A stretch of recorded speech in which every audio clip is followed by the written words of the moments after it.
Good morning and welcome back to Hamburg, Germany. This video is all about how to speed up your editing workflow in Lightroom in 2024. And it all starts right now. Let's go.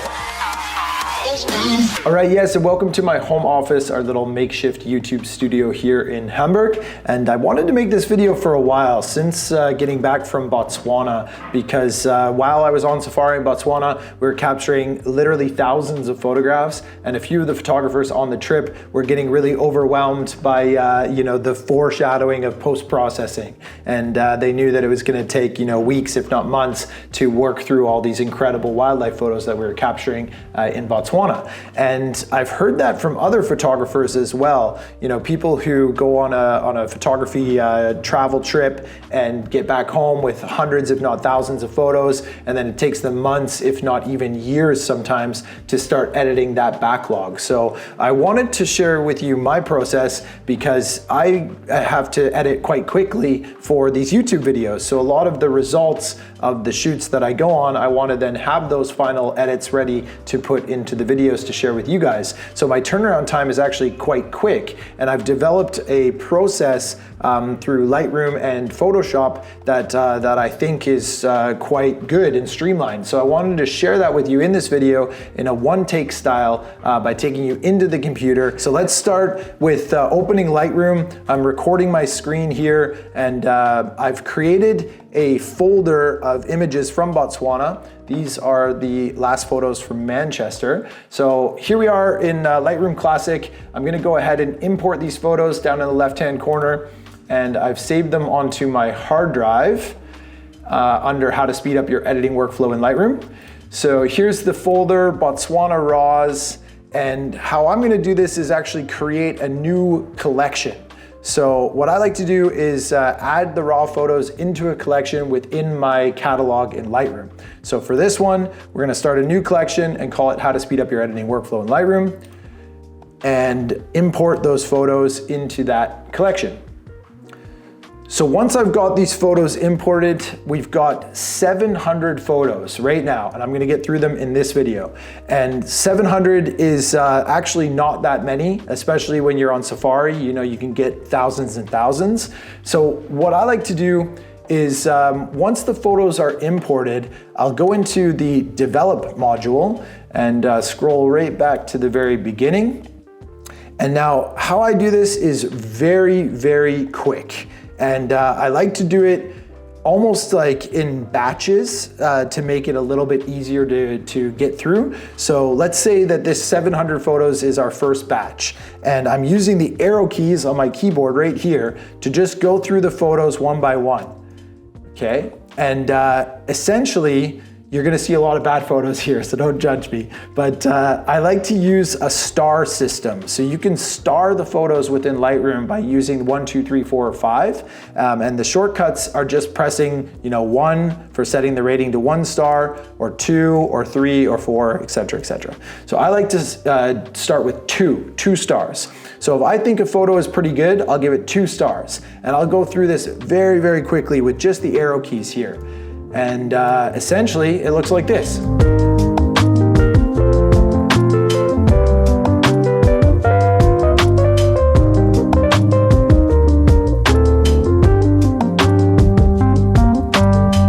And there you have it. That was a very fast and sped up look at starring these photos. I think that took me like maybe 5 minutes to do.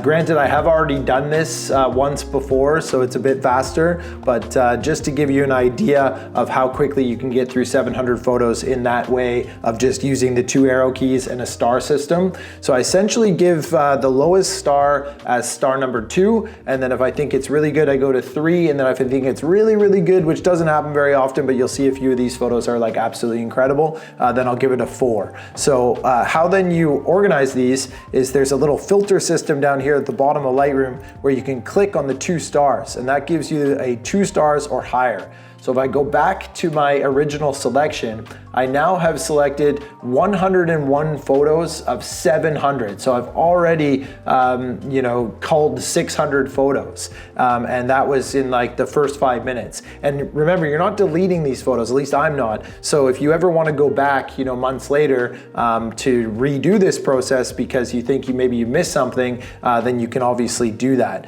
But what I like to do is once I've got my 2 stars and higher, I'll actually go ahead and select all of them. And this is going to be a bit controversial, by the way, because I've heard from a lot of other professionals that this is a very stupid way of doing things. But I find for my workflow, this just makes things so much easier and way, way faster. And I think some of you probably already know what I'm going to do. So once I've selected all of the photos that I've starred, I'll go ahead and press the auto button. And that auto updates all of the 101 selected and starred images.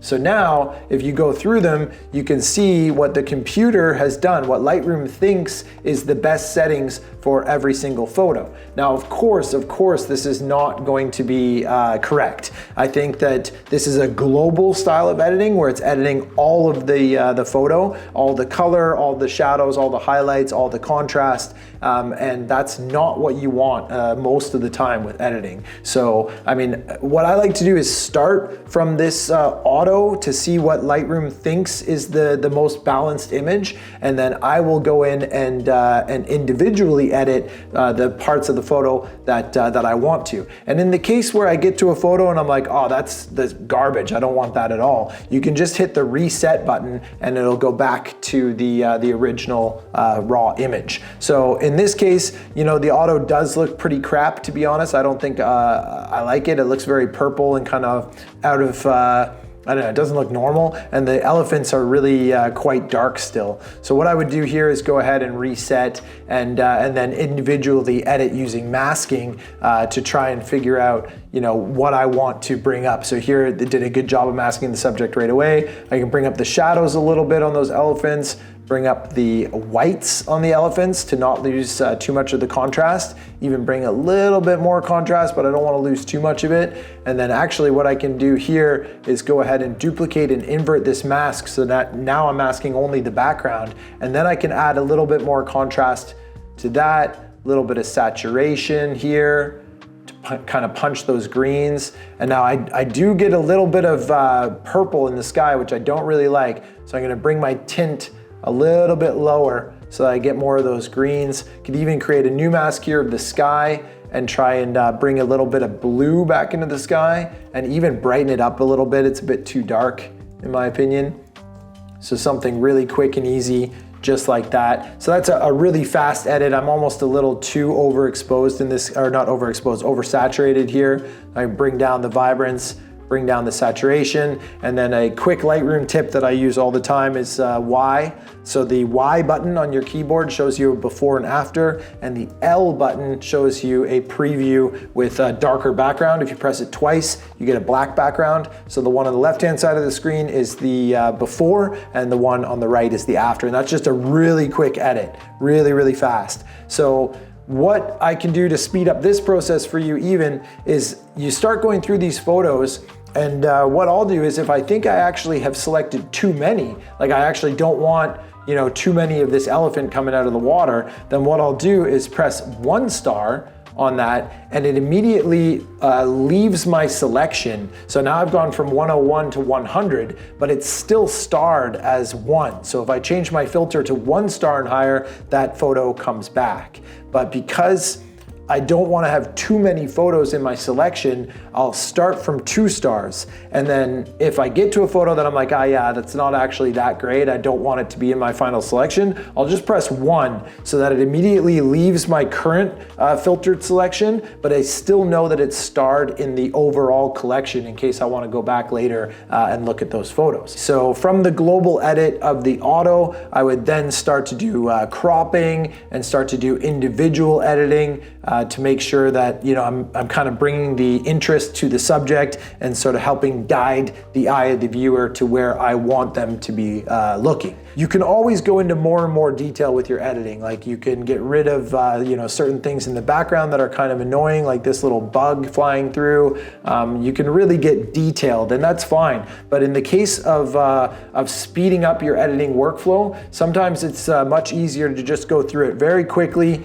do a quick crop and make sure that you're getting final results that you're happy with. So once you've done your auto edit, once you've gone through them all individually and tweaked it and cropped and kind of changed the edit to how you personally want it, then you can go ahead and Control A once again to select all of your edits. And then there's a shortcut for exporting. It's Shift Command E on a Mac, or you can just go up to File Export, and then you can choose where you want to export these photos. So I'm going to put them back onto my hard drive, and we're in How to Speed Up Your Editing Workflow. I'm going to start a new folder here called Edits, and then go ahead and choose that, and essentially just export them all at once. And that creates another faster version of being able to get your photos out of Lightroom back onto your hard drive to be able to then share them on social media and whatnot. The best way to do this in my mind is to try and use your arrow keys and your star filtering system to bring down the amount of photos that you have. So going from 700 in this case, I was able to get it down to 101 with 2-star or higher. And then with 3-star and higher, I'm at 34. And then with 4-starred photos, I'm actually only at 8 images. So out of the whole 700, in less than 10 minutes, I was able to select 8 photos that I think are the absolute best.